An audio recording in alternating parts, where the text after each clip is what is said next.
Hello viewers, 4DIYers here, back with another tutorial video for everyone. In this particular video here, I'll be showing you how to remove the front door panel on a 3rd generation Dodge Ram. This is a 2006 model. You may find some differences in the early 3rd generation models. For this, I will be working with the driver's side door. Start by removing the door handle. This is held on with one bolt. A T40 Torx driver or a 10mm socket can be used here. You may need to pull the handle up slightly to access the bolt, depending on what tools you're using. Then, pull off the handle.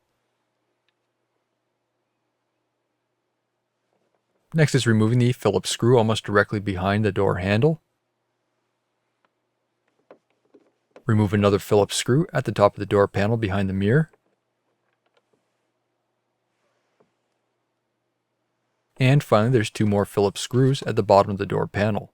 One of mine were missing. Using a nylon trim tool, pop off the switch panel for the power windows and mirrors. There are tabs all the way around. Most of mine were broken, unfortunately, which explains why the panel was loose. Disconnect the 2 electrical connectors on the rear. There is a tang which needs to be depressed, then pull straight off. After that is lifting the panel straight up to disconnect the tangs on the back side. Here's a view in behind the panel. There are no clips. It uses tangs which fits into slots in the door. This holds the panel into place.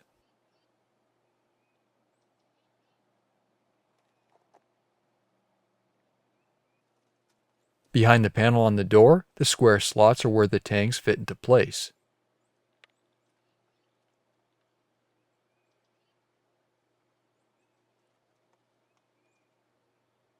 Reinstalling the panel can be a bit tricky. Make sure to pull the lock straight up, then put the panel into place.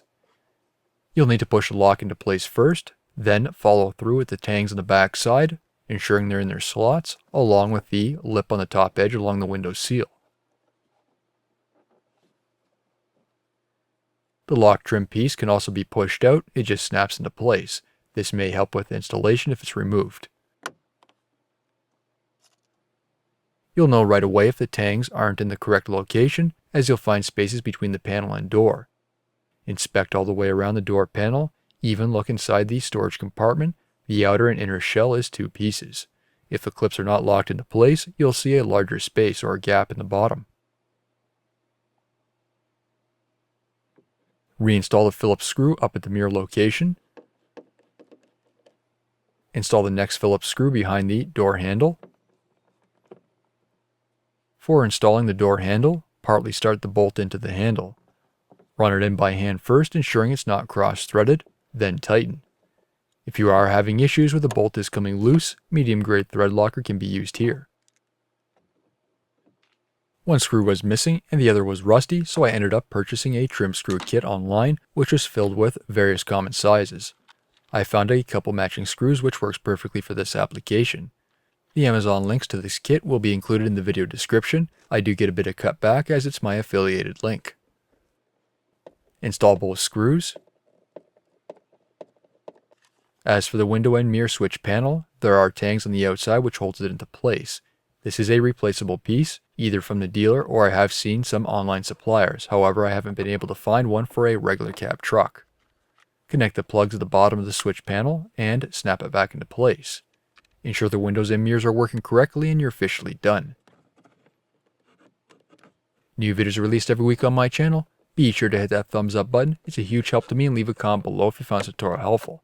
And if you're not a subscriber, be sure to hit that subscribe button. Thank you for watching.